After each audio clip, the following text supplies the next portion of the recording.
তাও তো এখানে অনেক গাছ মাছ আছে, পানির ইস্যু গাছে ওঠার জন্য একদম সুন্দর এখানে এটা কি ব্যবস্থা করছে। একটা গাছ কি মোটামোটা তাল গাছের মতো, এগুলো ছোট গাছের মধ্যে কাটা আছে তো, পেকে আছে।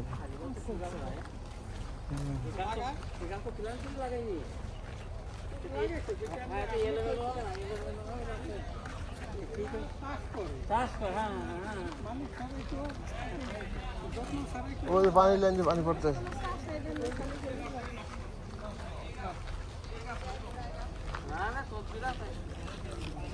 সাকার বাড়ি ঘরে রান্না বান্না হয়েছে।